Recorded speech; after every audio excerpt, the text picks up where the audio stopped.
This conference will now be recorded. Okay, hey, and welcome to this is week 4 of EID online. I did want to start off by mentioning thank you so much for, I know if you've been paying attention to the emails and the communications going back and forth, Sabrina's been dealing with some health stuff, and so I'm definitely hoping that all of her recovery happens soon for her. But I also appreciate that she's taking some time to like set aside for that, so she's getting better. But that means for you, hopefully, it hasn't been too confusing getting messages from myself and from her as well. I'll be sending out feedback for everything everyone submitted in week 3 tonight, if I can. So definitely be looking for that from me. And then if you have any questions for my assessments, just let me know. Really, what I want to do tonight is just kind of overview some of the week 4 stuff, answer any questions you might have. And actually, Dupline's in the session right now with us, and I think the question you asked is a really great one. In the activity, kind of the primary one you're working on, where you're creating mock-ups and a web advertisement for your screens, like your high fidelity stuff, and kind of creating everything to make it look finished. There is this main document you're utilizing, this PDF that you're referencing, and the first resource in there, it's a short like bit.ly link.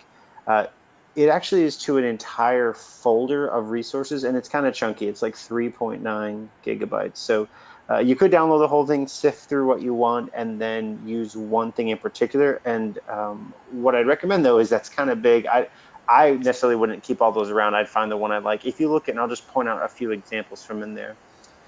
Each of them does something slightly different, but the idea with this is once you've completed your screens, you can see that if I just kind of move through these, each of them is like the device rendered. It's the at an angle or in a hand on a table kind of presentation of the devices. So as you're finishing your screens and looking to present them as a part of your final work this week, the idea is to download one of these resources and put your screens inside of it. So there's a bunch of different variations on that, where you can see here, some of them are just a collection of devices at an angle. Like I said, some of them are illustrated or in a hand. Pick something that looks exciting to you, that looks like along the lines of what either your visual design is doing or just something that you looks enjoyable to you. There's also some logos in there for the Google Play Store, for the Apple Store, Apple's App Store, so you can include those on your page as well. But definitely, yeah, you don't have to necessarily download and keep all of those. Just find the ones you like. And I have found definitely in the past, I share Dropbox stuff with people all the time, and it's pretty often they'll send me an invite to something, and I don't necessarily want to keep all of the many things on my computer that they're giving me. So I like doing this. Where same thing with Google Drive is I'll look at it on the web and just hit if I find something I like, I'll hit just that one little, like if this is the one I want, instead of adding the entire thing to my Dropbox, my Google Drive, I'll just download that one resource in particular. It helps keep my own folders clean. Obviously, if this is really exciting stuff for you, if you want to have options available, you can totally keep them around as resources, but they do take up size. Like because they're PSDs, they're raster based, they're going to be larger overall in size than something like some of the illustration files we've worked with. Did you have any, just because you're here right now, Duplan, did you have any other particular questions? I know you said you were just starting out looking into the assignment that you're working on this week, but anything else in particular that was standing out to you that you might have noticed? Not for now. Okay. Okay. I did want to show at least a few examples. I know in the PDF, the resources, there are some visual examples of what you're doing. The idea is going from your low fidelity to as high fidelity as possible, getting backgrounds and images and colors, photos, charted information in there, making things feel complete. I think Sabrina mentioned this before in some of her resources or in her conversations, but I totally would recommend to you check out um, one, she's given you so many great resources for gathering photos. I'll point out a couple of those tonight, or icons or assets. I think that's wonderful, but also definitely take advantage of the fact, oh, sorry, I was working on some silly stuff in XD, playing around with some controls.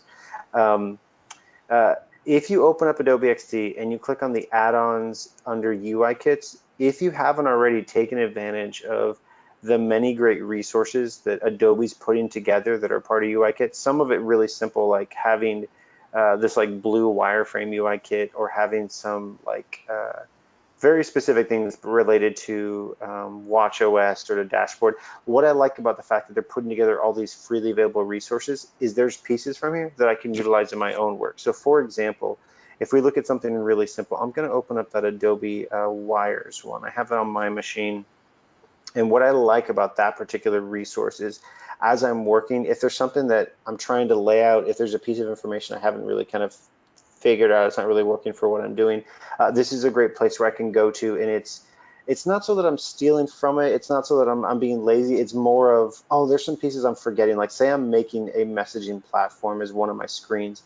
Do I have all the pieces? Do I have avatars for my users? Do I have like that left and right conversation? Am I putting in times? I know recently I was looking at a sign up screen. I just want to make sure I wasn't forgetting anything. And what I love about this is these aren't finished products. Like this isn't what I would release as a part of my screens. That's not what I'm going to put in my final Spark page. What it is like something like this. This is just a reminder. Don't forget when you're doing a create account, make sure you have a back button or a cancel. Make sure you have these little placeholder checks. I like the idea of having this. It's almost like a guide, which is kind of why it's like in blue, like our guidelines in Illustrator and XD. Um, to help remind me of, oh, don't forget these pieces. And what's great is a lot of these UI kits are very dense. There's tons of stuff in here. Don't get overwhelmed. I know in a later class, you'll probably see me in it, IUS, where we talk more about creating things with XD. We spend a lot more time in this, but it is exciting that there's some pieces that you don't need to recreate them. And what's awesome is if you're using XD really well, if you're comfortable with its controls, I could use a piece like this, like say I needed some kind of a map. It doesn't have to stay blue. I could easily just adjust the colors in the assets panel to whatever my particular color preference is, and it's going to make that adjustment across the board to all of my screens, which is really cool. That can be really helpful for, say something like this UI kit where I want to pull some pieces, but I don't necessarily know if these are going to be the things that I'm going to be working with. Oh, I got stuck there for a second, but it was editing the colors for me. So I totally did want to mention that, like the Adobe, that's weird. My XD's odd all of a sudden right now. We'll let it do its thing. Totally worth checking out that resource as well as the ones listed in the PDF. I did want to show you a few examples. Oh, poor XD is just having a hard time right there. That's funny. Um, Let me show you a few student examples, really just to whenever I show student examples in kind of in any of the classes I teach, I definitely like to remind students that it's not a this is the best version of it, but more of a there's some stuff I really like about this. I think it's well, but I also do like to point out these are some things that I think are either lacking or there's a better way to approach this, or this student, like they kind of focus on this one thing and they could spend some time on this other idea. So I'll try to do that here as well. I think it's so powerful to do that. Like I'm not trying to show you this is the thing, do exactly this, because that's not really what I'm looking for. What I'd rather say is you create on your own with your own capabilities, and then I'm going to point out to you this is some places where I've seen students struggle with some ideas. So for example, like if we look at something, I think these should open up okay for me. And there we go. Yeah, in Illustrator. So with the screens you're creating, you should be creating your, I did want to mention this as well, your high fidelity screens, your mockups, your color mockups should be created in Adobe XD. That's kind of the best tool in the industry right now for what we're doing. It's the preference. But when you do get to your creating your angled devices that I mentioned earlier and your website screens, you can do that in whatever tool you prefer. I'll show you some Photoshop stuff in a moment. You could use Illustrator, Photoshop, XD, whatever. XD really is kind of a go-to for UI stuff right now for a lot of people. So it's really why you'll see that's where our focus is. But you could definitely use the tool of your preference. I did want to point out this one. So I want to show you that you can see here that a lot of what's happening with this UI is pretty basic. You can almost even see where they started with their wireframes and how they got to these screens. But what's great is the time spent on identifying colors, identifying contrast, good typography, making a nice solid iconic element and finding some good, or a logo element and then finding some nice icons. It actually works to really great effect here. Like this is coming along really well. There's some good stuff going on here. There's definitely places you could probably improve stuff as far as sizing. This is meant for the watch. These particular screens. So if you look at some of those controls, if you actually put them on the watch, they might, like some of the text might be a bit small, but you can see how there's good stuff happening. And really it would be, let's tweak some of these ideas to get a better end result. And if you kind of look through some of the other screens, it's the same thing. That I love that they're balancing out this idea of a really captivating visual, but it's also like a nice background. And then as you're progressing through, there's a lot of good balance of color. There's a lot of blue happening, but I like that the student is working to balance that by having accents of orange, having accents of that white in there, and that really is what's going to come down to. Is it seems when you start with low fidelity, anything's an option. You can do whatever colors you want for the most part. Use the feedback you got in your style guides.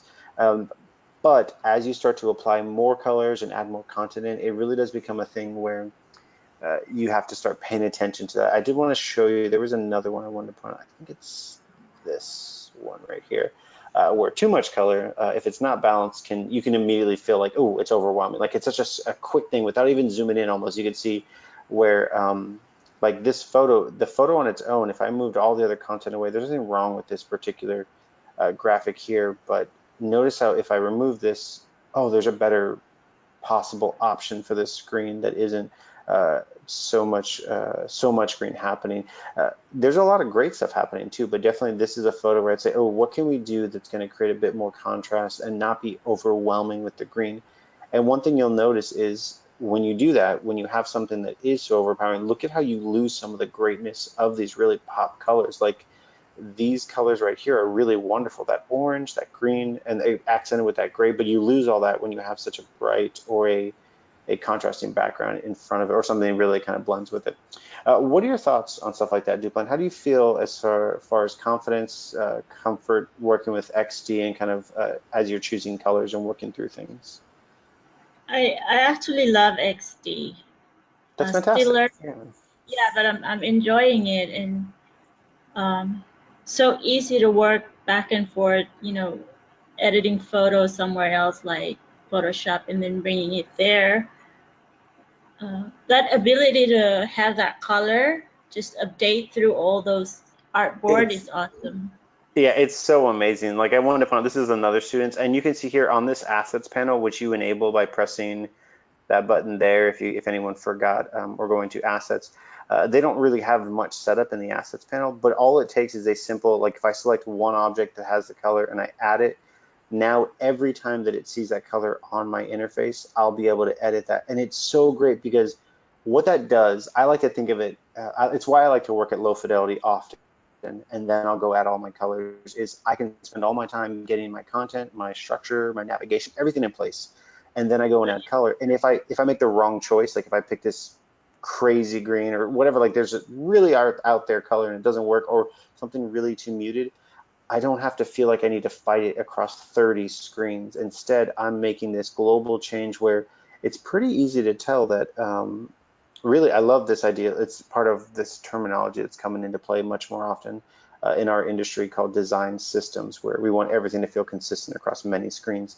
Where I'm applying this color and I can quickly see, is this going to work when I deploy it across all of my screens? I can see what's going to work if it's more muted, if it's much poppy and brighter, which is just fantastic. And what's great about that is it's not just for colors, that works really well, but it can be for typography as well. That one takes a slight bit of more effort, but what's great about that is if I add a bit of typography as a character style and decide, you know what, Avenir is not the right choice, or I don't want it to be white, or it should be a heavier font. The same thing is I apply it and it's going to change it everywhere else. If I make it a different color, you can see here that means that some of the other typefaces are slightly different. So it's applying in a few places and not in other ones. What that also does, and I don't know that's necessarily the primary concern for what you're doing, you're still early on with everyone developing stuff, designing things, but if I get in the habit of creating like a set of maybe 3, 4, or 6 type styles and focusing on those, it makes it really easy to maintain those. I have them set aside on my characters panel, on my assets panel. I can quickly change them. If I have, you can see here that in this particular students, there's a lot of great stuff happening, but they have lots of different versions of type. It'd be hard to control all those. Like this gallons text is actually different than this full sale address text, which is different than this monthly text. Nothing wrong with that per se, but if we start to narrow things in and say I have a title font size, I have a subtitle, I have a labels, and I have a content, and just those 4, it's going to be way more easy to manage. And I'll be able to use this character styles feature a little bit better to my advantage, which is pretty cool. So definitely XD is fantastic. I agree. It is It definitely has not always been that way. I love that it's such a young tool still. It's only like 2-ish years old, and they keep iterating and adding really cool stuff to it, and it's exciting. It makes our lives that much easier to build stuff out and to make things, which is really cool.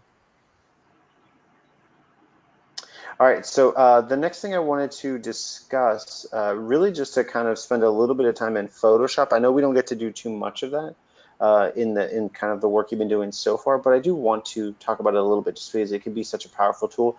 I did want to point out to you at least a few techniques there, and definitely as we're doing that, Duplan, you feel free to chime in if there's stuff that you're. How familiar do you feel with something like a tool like Photoshop um, overall? Actually, not really familiar. Oh, interesting. Okay, cool. So, what I really like to do with it, it has been around forever. It's like 30 plus years of Photoshop. It's been around for a long time, maybe 27, but I think it's over 30 years now of Photoshop. Uh, it is kind of a bear in that way. There's so much going on. However, what I like to use it for, and it switched to Illustrator, sorry about that. What I like to use it for, I'm going to show you a couple of small ideas and just use them as you will. If you find it useful, definitely take advantage of it. And actually, to do that, I want to grab at least one image. And I know Sabrina really digs the site Pexels as a site for getting lots of great Creative Commons or open source imagery. I really enjoy the Unsplash website for that same idea, but I'm just going to grab a few images that we can kind of work with as far as how can we employ this into a visual design? Actually, let's use this one because there's some stuff that is working here and maybe some stuff that wouldn't be. This is a good example. So if we take this one into Photoshop, and we'll use this as a way just to kind of talk about a couple of really cool techniques. Really, you could spend years mastering a tool like Photoshop. That's like same thing with Illustrator. I've used it forever and I love it. It's the thing I use all the time. And there's still stuff that I'm either I don't know 100% or stuff that I don't use because I have another way of doing it. And so instead of saying let's start at tool number one and go all the way through, there's stuff for that. There's lynda.com. There's lots of great tutorial websites out there. That's a great way to learn is to do. I'm just going to show you a couple of tips that I think are beneficial. So one of the things I might point out is if you were going to say use this in an interface, you saw in one of the other designs where the student kind of had a really great looking bottom of the photo and they made it where it looked like it almost blended up to the top. Say I was going to use an image like this as the background of my interface for the iPhone. You'll notice that the actual size that I'm using, the ratio, isn't tall enough. And we don't have to be specific per se right now. Let's just talk in generalities. But if I made this canvas a bit bigger, maybe to more, like this is kind of the iPhone 7. It's a bit taller. Um, this image is great to work with. However, there's a little bit of a problem in that the image doesn't go all the way up to the top. And I really would like it to really extend. I'd like it to be able to have it as the full background of what I'm doing. And what I want to talk about is there's a couple of different ways you could approach this. What's neat is that if you wanted to, Photoshop has some really cool like smart scaling where you can like mask out like a certain part of the image and say, I only want to, in particular, like I could grab just this part and try to, you know what we'll do really quick is instead of doing any damage to this particular layer, I'm just going to double click it, make a new copy of it, or make it separate from the background. And now I'm going to increase that size. Really, I just don't want to hurt the image in any way. I just want to keep it uh, as an actual image still. All right, so all I did really was just expand the canvas, but it's a layer now instead of the background, and I'm just going to duplicate it. And there's buttons for all the things I'm doing, and you can always ask if you're not sure, or follow up with me if you're not sure about the things I'm doing. But something I could do with this is I could take a part of this canvas, like I could grab just this part right here and try to stretch it. Like I could use the transform tools. They work very similar to the Illustrator tools and try to stretch it bigger. It's going to get wacky really quick.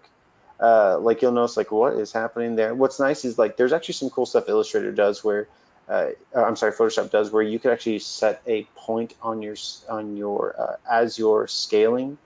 You could tell I actually want to scale things proportionately, so I can mask out an area like this part so that this person doesn't move. We're not going to get into that. There's some cool stuff, but it is like multi-step, and I actually just want to show you a much simpler way of doing that. Instead of making it doing all of that, what I would say is if I just made another layer and I'm going to eyedrop the color that is this like gray background, and I'm just going to fill the screen with that color.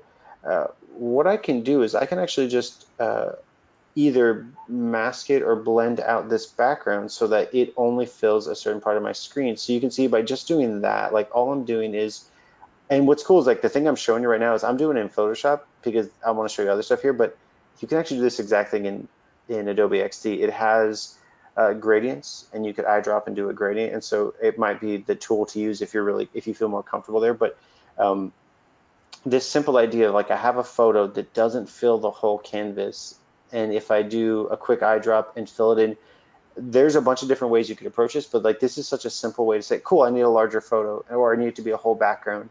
And what's neat is like it actually, this is a really great way to also make things a little bit more subtle, is this same technique of like, say I extended this, it works really well, but now I have interface elements happening on top of it.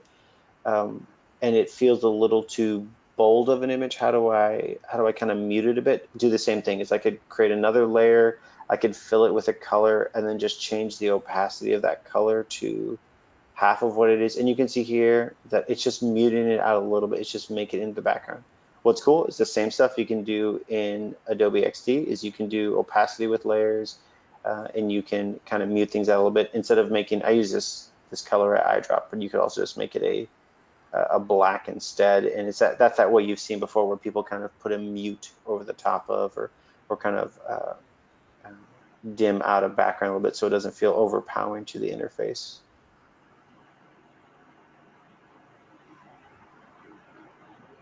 As long as we're talking about this, though, something else I would point out to you is it might happen that as you're looking at something like this, or you're creating an image, there might be an image you're using where you want to get a piece of it to use in something you're doing. Like, I like this, I want it to be a part of what I'm doing. How do I capture just like this element? And that's something else I want to show you. And that's actually, let's use this image because it seems pretty like a good option for that. If I say I like these cameras and I want to use them for something I'm doing, I want to isolate them out from what's happening. You can see here that if I was to just make a general selection like this, I'm just gonna grab this one here. And if I was to copy and paste this and turn off the background, I can get a box that has the camera in it, and that works fine. But if all I wanted was specifically that camera, or say it was something else like as a tree or something that I wanted as part of the background, I can be much more specific about that. I've been using, Photoshop has these really cool controls. They're called marquee tools. There's one that's a rectangle, there's one that's a circle, there's one called a lasso, where you can kind of like point your mouse. And a lot of design students, we spend time learning how to draw either with a Wacom tablet or something like that, like a very particular lasso around our objects. But even better for our lives is that we live in a modern world that has some really cool advantages. Like Photoshop's been iterated on many, many times. And what it has is there's a couple of things happening. There's an auto enhance happening, but also it's smart enough to know that as I start dragging, and this is the option I'm using here is the quick selection tool, is that as I start dragging, it's going to try to guess for me what I'm trying to select. And you can see that it did a pretty good job of that. If I zoom in a little bit, you can see those little marching ants. Or if I mask this, you can see, let me reverse my mask really quick. It actually did a pretty decent job of just grabbing that camera without me even working too hard. And what's awesome is if you spend a little bit more time, you can see that if I turn off this mask for a moment, there we go. I actually cut off a little bit of the edge of the camera, or if it was a tree, I might have missed some of the tree. If it was a person, I might have missed a little bit of the hairs. You could spend a ton of time kind of tweaking these settings to get a really good capture. But for the most part, this did a really great job of, I need just this camera, cool, cut out the background, and I can use this for what I'm doing. And something I specifically wanted to point this out to you. I've mentioned a couple of things in Photoshop. It might feel very foreign to some of you, especially because I'm used to using like keyboard shortcuts and kind of doing things quickly. However, I wanted to point out that Adobe gets it. We realize a lot of people aren't as familiar as we want them to be.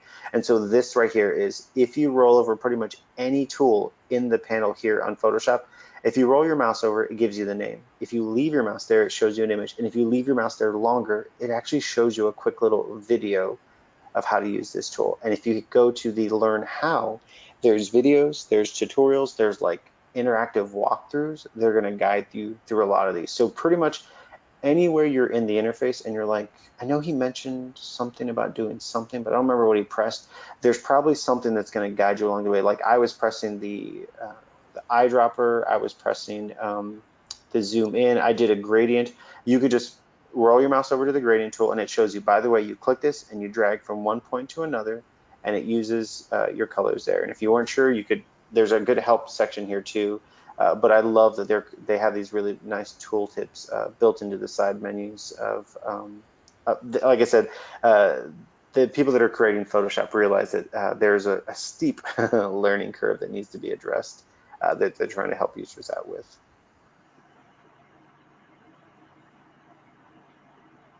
Another technique, and I just want to show you a couple other ones, some things that I find pretty common when we're working with photos that we're trying to apply to our work, is that oftentimes I'll find an image like this that I want to use in my design, and something about it's not exactly what I want. Whether it's this is a great photo, but I'd rather it be black and white, or grayscale, or I'd rather it be, you know what, the UI that I'm working with, like this would be so perfect as an addition to it, but I'm not working with yellow. Could this be green? Could this be blue instead? And one of my favorite things to show, especially development students that just want to work with design and not really get too heavy into this stuff, is a feature in Photoshop called adjustment layers. And what those do, Blind, if I mention the term destructive editing and non-destructive editing, do you know what that means? No.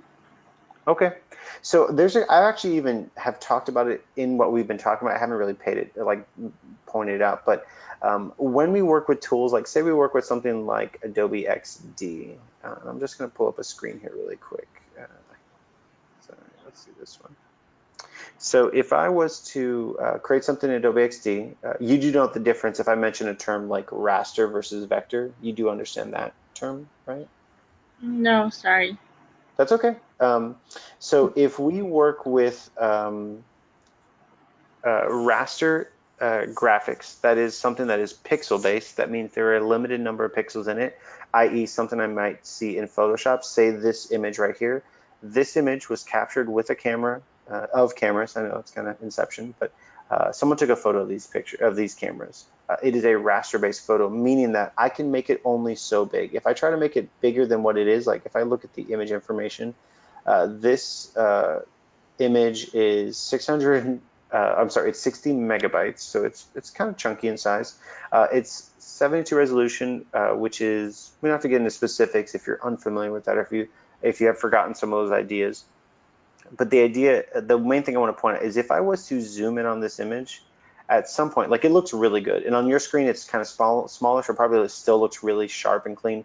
However, at some point, if I zoom in far enough, it is going to get really ugly, and you're going to see all the actual pixels that are happening. This is raster based. This is something that eventually you can't scale it up anymore. It's like this. It is finite in how much it can grow. However, we like to work in a tool like Adobe XD, which is, instead of being raster based, it's vector based. And what's great about vectors is, say I was to make a shape, like, and I just had that shape right here, this lovely rounded rectangle, and say it was a button on my screen doing its thing, and I added something like a drop shadow to it, and it has it's looking really nice. If I decide to zoom in on this, I could zoom in pretty much forever, and it's always going to be crisp and clean, because vectors are based on math. They are resolution independent. I could actually take a vector, and this is what logos for companies are usually made out of, and I can scale it as big as I want, and they're always going to look beautiful. The benefit we get from using tools like Illustrator and XD is that they're vector based for the most part. You can use raster stuff in them, but they're meant to use for vectors. The other term I mentioned, destructive and non-destructive, that's talking about the fact that if I start editing things, it's possible that I could never go back to my original. For example, if I start doing something like, say I have this photo here, it's a really lovely photo. If I take a tool like the brush pen and pick a terrible color, like this bright red, and just start, oops, sorry, bright red, there we go. It almost didn't let me do it. And just start painting on this tool, you'll see something happen. It'll look like this. Oh, I chose a black. Fantastic. That'll work as well. If I save this, I painted right on the photo destructively, meaning that there's no undo. If I don't have another copy of this photo somewhere, I have just kind of ruined this photo. There's not a way to fix what's happening here. However, if I work non-destructively, if I was to say make another layer, not touch the original, and add my dots or my lines or whatever I want to do, if I ever decide to make a change, I can just delete that layer and my original photo is fine. I actually mentioned that earlier when I said I was going to mess with this photo. I actually made a copy and turned it off. I hid it away. I said, no matter what, I'm never going to break this original photo. It always needs to look identical just in case, because you never know. What's kind of cool about a tool like XD, and that's why I mentioned it, is every time we make a new object in Adobe XD, it's the way Illustrator works as well, is it's non-destructive in that it doesn't actually alter the lower object on the screen. It actually just creates a new layer. And so every time I make anything new, I can make hundreds of shapes and circles and UIs. It's always on a different layer. It's never going to necessarily break the one above it. If I was to do something like scale this up or down, not only is it resolution independent, but also it's kind of cool that it is non-destructive in that I'd have to work pretty hard to ruin this particular shape where I couldn't undo some setting. It's all based on math. I can always adjust it and fix it. What I wanted to point out with that is when I wanted to do something, this all started because I said I wanted to show you how to make, say this is the wrong color and I want to make an adjustment to the color that's on this screen. I could, there's a bunch of tools in Photoshop, very similar to if you've used any photo editing app on your phone, like Google Photos, or if you're familiar with things like iPhoto back in the day or Apple's Photos app. It's got really great photo editing controls like contrast and brightness and luminosity and vibrance. You can do all that stuff in Photoshop, and it's all here under image. There's all kinds of adjustments, really cool stuff. Like I could make it, there's a desaturate, which is a basic black and white. Which is awesome. However, I did that to the main photo. And so if I save this and don't have a backup copy, I've just lost the original of my photo, which is not necessarily the best way to work. Instead, all of that to say, there's a really cool feature in Photoshop called adjustment layers where I can do the same thing, but you'll notice here my layers setup. Instead of editing the original, it actually just added a new layer on top that I can always toggle on and off called my adjustments layer. And what's great about this adjustments layer is that it is adjustable. I could say, give me more focus on the reds in terms of black and white. Give me more focus on the greens. I can actually choose some default settings, like give me lots of black in there. Give me make it darker than what it was before. There's some really cool stuff that it can do as a part of what it's capable of, which is really cool. But what I really love about this is it makes something like I need a copy of my photo that's black and white, easy to turn off, turn on. But also I use this when I'm trying to work with a photo like this one, and I don't want yellow, I want a different color. There is an option called hue and saturation as an adjustment layer. And what this lets me do is it'll look for a color, and it's gonna allow me to try to tweak that color. So say I wanted this color instead, like a pink, or I wanted something that's more of a blue. And what's neat is I can get really specific with this. If I was to go with the pink, if you look really closely, you'll notice that it's actually making some adjustments to like the viewfinder, like some of the shine that's happening. However, for taking 2 seconds, it did a really great job of taking this from a yellow photo to a pink photo, and it worked really well. And I use this all the time for trying to figure out UI, like making global visual adjustments, or really just adjusting photos to be more of a preference that I might have to be something I want. And like I said, what's cool about it is I can always just turn it off. It's non-destructive. It's not going to hurt anything. I can always kind of tweak it a little bit. You can be more specific. You can kind of do some really cool things. There's a whole button called replace color that does this way more effectively, but it's a little bit more advanced. And so it's kind of cool that you could stick with really simple, just have some fun with the adjustment layers, and you can do all kinds of stuff. All right, the last one I'll mention kind of as we're talking about Photoshop is just often when I'm working with Photoshop images, there'll be something in my photo that is like a blemish, or whether it's like I don't need that object there. That happens sometimes. Some of it's like, oh, there's like a mark on someone's face or body, like I need to remove a mole. That happens for sure. But sometimes there's just, as I'm working with a photo, there is an object in the frame that I don't want to be there.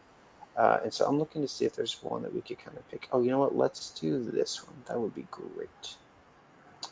So if you look at this photo, if I zoom in a little bit, there is one little thing I'm seeing. It's a tiny little, like there's a mark on the wall right here. If I go to, again, I wouldn't necessarily do it on my original photo. Let me get rid of this mask, isn't it? I would duplicate my original. I wouldn't necessarily ever kind of hurt the original. There's a really handy button over here. It's called the healing tool over here, the healing brush. And there's one called the spot healing brush. And if I just roll my mouse over that, it'll just make it disappear.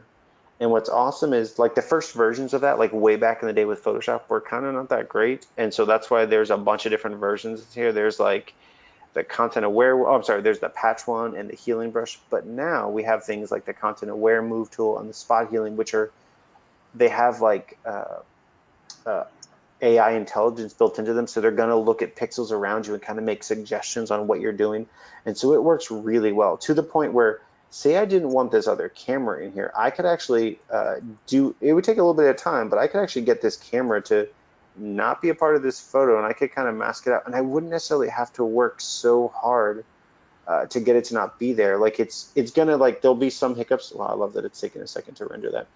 There'll be some hiccups when it tries to figure it out like this, but as I just spend a little bit more time kind of adjusting, it'll kind of look at the information it's gathering around it. And if once I get rid of the big object, I can kind of I'm just making my cursor bigger and smaller, or my paintbrush a little bit bigger and smaller. And I can eventually like just get rid of that whole thing altogether. And it was like, oh, that was never there. And it's cool that you can, there's other tools besides the spot healing brush for larger objects, but you can see here that it's not difficult to, if I have a photo and I want it to be a cool part of what I'm doing, but it's not exactly the photo I want, it doesn't take much to kind of adjust what you're doing to get it to kind of render that. Yeah, you can see here, all I would do is spend more time spot healing, and eventually that object, oops, that object, this image no longer has a second camera. It just has the one camera that I had instead. Oh, I think it's because I'm sharing my screen with GoTo. I think that's why Photoshop's crying a little bit with its with its rendering speed. Yeah, and so you can see here, like it's kind of cool, like a little bit of larger brushing, smaller brushing, and it's what we used to call airbrushing for photos. And I guess people still do call it that. We just call it photoshopping a photo now, like because we all use this tool. But you can see here where a little bit of work, and I could remove that image, and or that other camera, like it wasn't even there.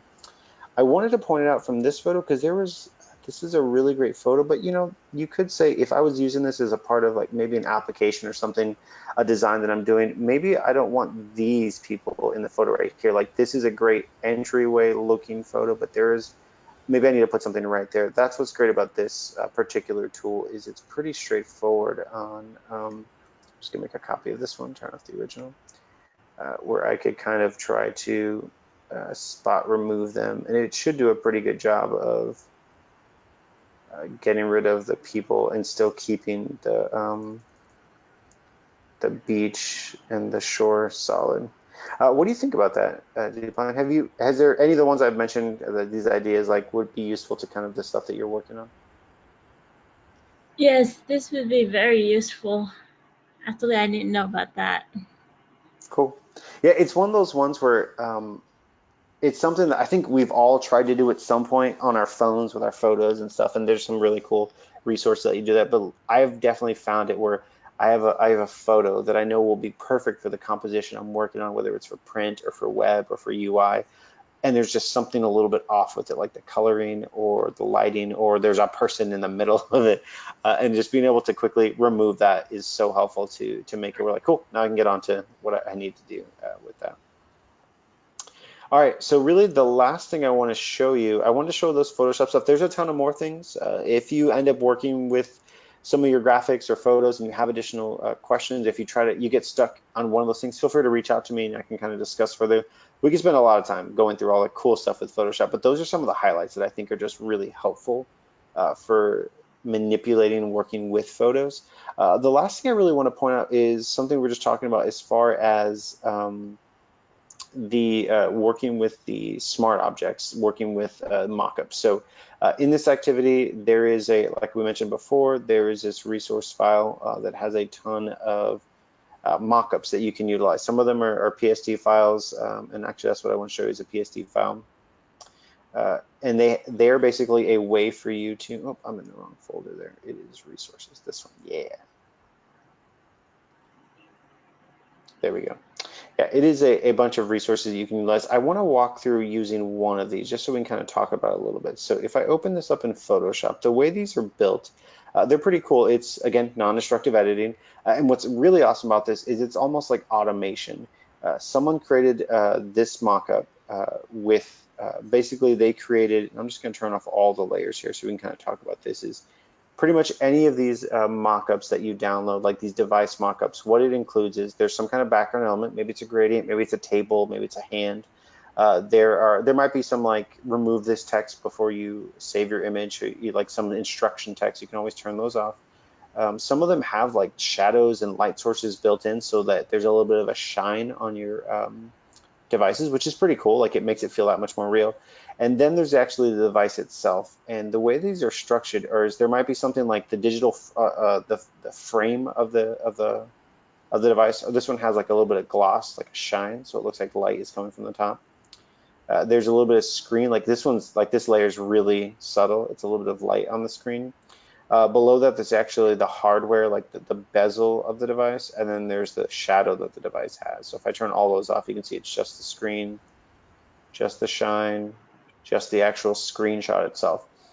So this is why this is so valuable, is that we often do this, where we make something, whether we're making just a UI for an app, or we develop an app and we want to release it, we want to show it to people, and it's really great when we can showcase and be like, hey, this is what it would look like in use, whether it's on a phone or a watch or a tablet. Like we want to show that off.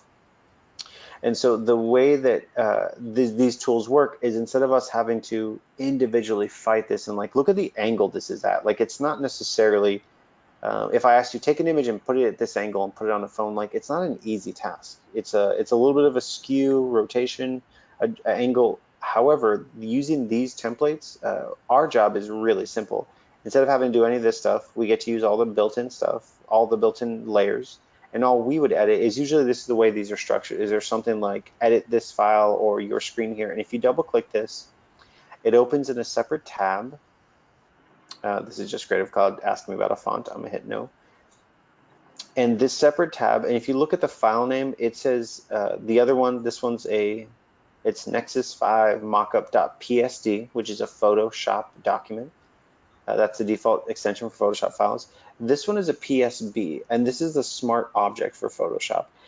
What happens here is anything I paste in here, when I save it, it doesn't actually save a separate file, it saves it inside of this PSD duplicate. That's why some of those files are so large, is that they Right. have kind of these really cool smart objects built in, which takes up size, hence the giants of file sizes. And so really what's cool about this is if I make a screen and paste it in here, that's what shows up here. And so what's cool about that is that means I could make my screens in Photoshop, or in our case, if I make something, and this is Nexus 5, I think, let's do that. I believe Adobe XD has a like Nexus size screens. Let's see if it has. We'll do Android mobile and see what we get. Yeah, that should work just fine. So if I take some time, and I'm actually just going to, let's make a shape. There's a really cool plugin called Color Spark that just generates colors or generates gradients. I love it because it's like, oh, I can't think of what I want. It's like, no problem, I've got you covered. It'll just make me some pretty gradients. Some of them are yikes, some of them are wonderful. Just gonna fill this screen in with that. And then I'm gonna get a graphic on here that we can utilize. Like say this was the main like launch screen for our application.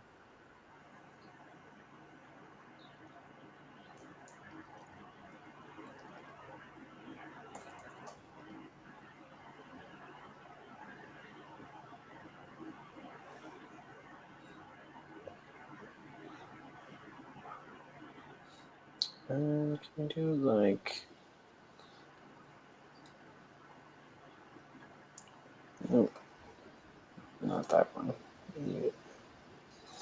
Oh, why are you not switching to my, that's so odd. Why are you not switching to my, there we go.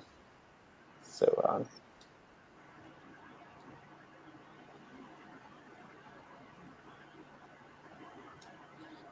Cool, so just making some fun shapes, just so we have some kind of visual element happening here on the screen. And really all I wanna point out is, once I've got like the shapes of what we're doing and it's fun and playful and we can use it for what we're doing, let's make these black and semi-transparent. There we go. Nice and wonderful. Once I have a screen set aside, like this is what I'm going to use, I'm going to export this screen out and I'll just save it as, and there's a few ways you could do this. You could export this out as an image. You could copy and paste this into a tool like Photoshop, and we'll kind of do it both ways. So you can see I'm just going to save this out on my desktop as the name of the screen size. Go back here and just going to bring this over here and paste it. Oh, come back over here. There we go. Fantastic. Maybe it did not produce it at the correct size, or I need it at high resolution. We can adjust that. But just for our conversation here, I'm going to paste this in as the top layer. As soon as I save this thing that I made, I can go back here and you can see it on the screen. And what's awesome is that since all the hard work is being done by the Photoshop file and the PSB Smart Object, I can spend all my time making my UI look beautiful. I can get all my colors in place, all my photos, all my layout, my UI, and then when I'm ready to deploy it, I don't have to, trust me, there was a time when we had to actually, hold on a second, I got to adjust, like stretch it, squash it, turn it, like super frustrating to get the aspect ratio right and the angle right, because we wanted this, like we wanted really cool looking mockups. And what's great is some of those resources, there's another one I like called Graphic Burger, which is just a fun sounding name. I know Sabrina's got some really good recovery too in the PDF, but I like this one as well. But it is just a collection. Interested in making, like using Photoshop to mock up some designs, here are a bunch for you. And it's just all kinds of, and if you just specifically go to, oh, not that one, go back, my apologies. This one. Yep, if you want to put stuff like it's on a shirt, on a bottle, on a new device, all kinds of cool mockups. It's the same concept. If I wanted to make it look like something was on this box right here, it's the same idea, or on this car, is I would open up the Photoshop file, it would take me to a PSB Smart Object that's flat. I would paste in my image and then save, and it would apply it at the right angles to the car, or in this case, like in multiple places, which is pretty cool. So if you haven't played with these, this is really awesome. It makes your stuff feel done, complete, like finished, because it's like, cool, I'm taking a thing that was something I made that was like just this flat, just kind of box, and now I'm going to make it look like it's actually on a phone, and that can be really exciting. So that'll be something fun that you'll get to play with once you get into that. Like I said, there's a bunch of resources in both this folder, are some specific ones that have been selected for you, but then also there's also some tutorials to walk you through kind of what I just talked about, and then also just if you just want to explore on your own. I like Graphic Burger, but there's a ton of other places that have some really cool tools out there for you to check out. With that said, that's kind of the main stuff I wanted to point out. Make sure you're paying attention to the instructions as far as the requirements. It's not a matter of number of screens per se, but as much as it is getting the user's goals done. Make sure you're updating your Spark file or your Spark page, and that you're sending over a Adobe XD file that has all of your completed screens, mainly so I can do exactly what we were just talking about, where I'm going to look at your use of the assets panel. I'm going to look at how you kind of structured your file and organize it overall. But this document is your guide really for anything that you might have as far as what should I be doing when I'm working on these. With that said, do you have any questions overall for maybe what we'll be looking at this week? Yes, I do. Okay. I think I read somewhere that we have to reference photos in like one page. Yes. So like give attribution, you mean? Yeah. Yep. So the way that you can do that, and the idea behind it is that if you use something that isn't yours, right now you're in school, it's kind of fine-ish if you're like, hey, I found something, I want to use it, because you're not selling it, you're not marketing it. However, as soon as you graduate and you decide to make something you want to sell to people, you have to have rights to something. You either have to use what's termed open source, which anyone can use, it's freely available. You have to use something that's Creative Commons, which those are marked as you can use them, but you have to give credit to where credit's due, or you have to purchase photos, icons, music, graphics, audio. It's kind of crazy, like the number of resources you could use. People do it with game assets as well. For us, if we're talking about, say, photos, you notice when I was downloading some photos from Unsplash, what it says is, say thanks. Credit isn't required, but it's appreciated. And the way you would do that is you can copy right here. If I copy this, what it does is it grabs photo by and the name of the person and the Unsplash website. And so what you would do is, my recommendation is to keep all that succinct is on your Spark page at the bottom, just list the credits of your photos. You can make a nice little list or a paragraph that says, you don't have to write anything, just put photos by and just list all the people you got the photos from. Okay. Is that the same with icons? Yep, same thing with icons. If I was to use a set of icons, I would put something like the icon set was made by this person. And you could just put the person's name. I like that this one includes a link to like probably his website or his profile on Unsplash. Some people also put the service they got it from or just the service. The main idea is to say, hey, I use this thing. If you like it, go and check out the other stuff this person's doing. That's the main goal of that. Okay. Cool. That's a great question. Any other ones? That was it. Thank you. Yeah, no problem whatsoever. Thank you so much for hanging out tonight and coming out to discuss things. I really appreciate it. For anyone watching the archive, do let me know if you do have any questions, especially as you get later into the week. I know we're only Tuesday, so it's early on. But as you're going through things, let me know if there's questions, if there's anything I can do to kind of really help guide you as you're moving forward on stuff. All right, Awesome. have a great night, Tupline. You too. Thanks. All right, Good night. yeah, good night. I'll talk to you later on. Bye. Bye.